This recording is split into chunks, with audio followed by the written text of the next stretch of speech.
Cloverleaf Radio.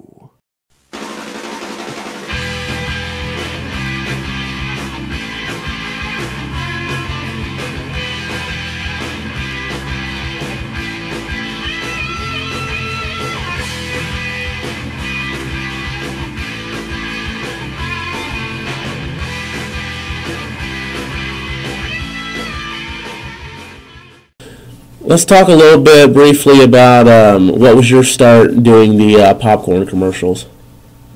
Well, the start, it depends on who you were talking. Talk to Grandpa, he said he had nothing to do with bringing me on.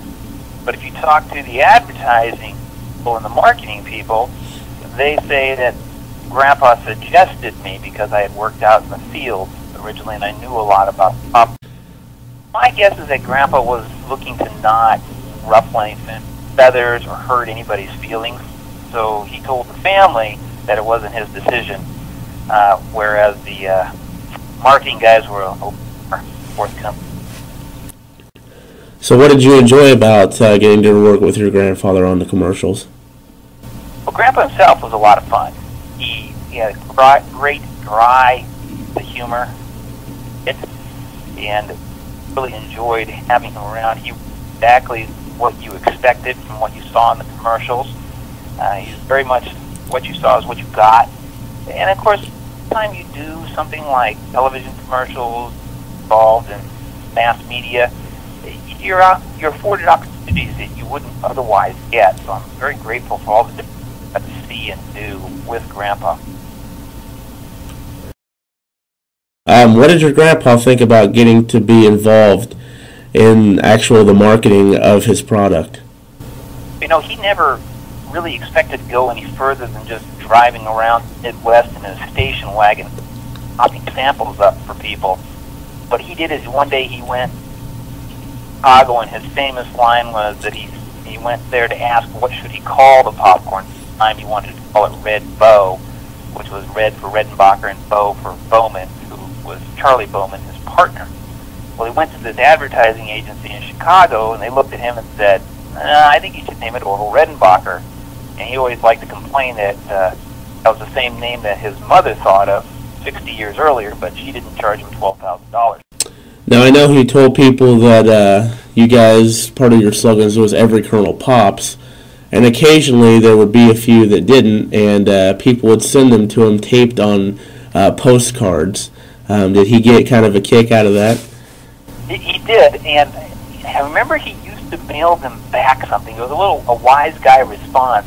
Oh, that's right. He would take a kernel of corn and pop it, and he would mail them back a kernel of corn that had popped. That's just part of his humor.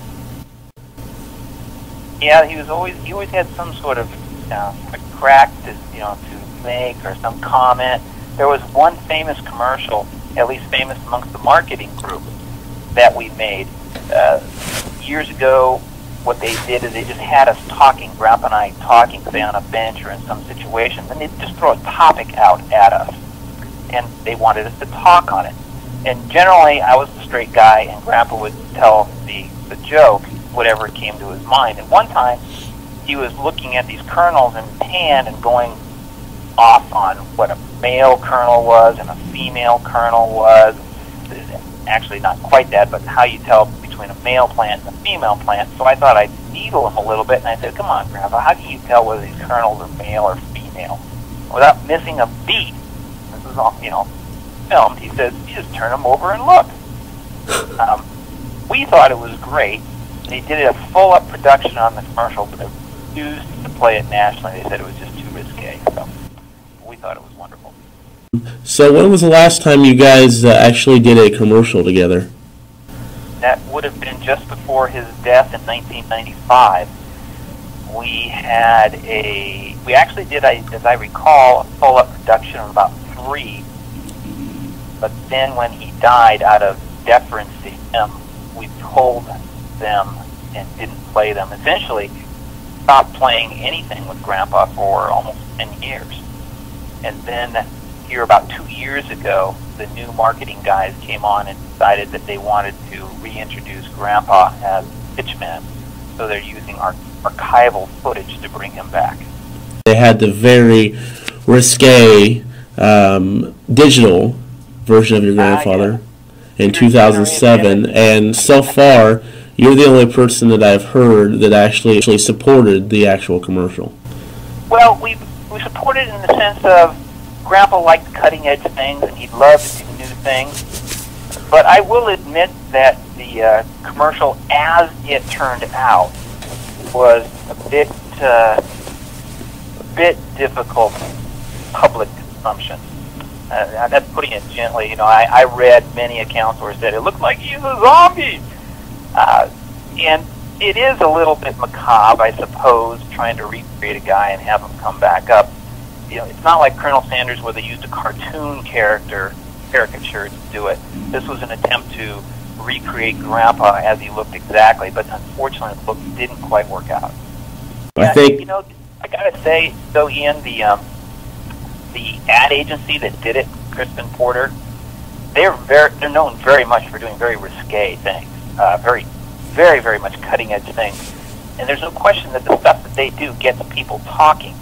So if you wanted to take the argument that Crispin Porter achieved their end, certain people were talking everywhere about it, but at the same time, was it positive? That's the real question. But so what have you been doing since leaving the commercials? Well, I've almost been doing it concurrently. I'm a lawyer out in California. I'm a litigator.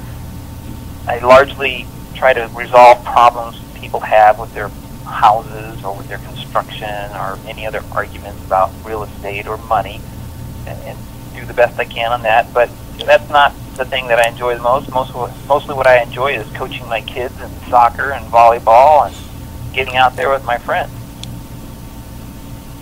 Well, it sounds like you've led a pretty good life since 1995 when you left doing the commercials. Yeah, I would say so. It's been nice. I miss Grandpa, but I love his heritage and his legacy. But, Gary, thanks a lot for letting me interview you. It's not a pressure.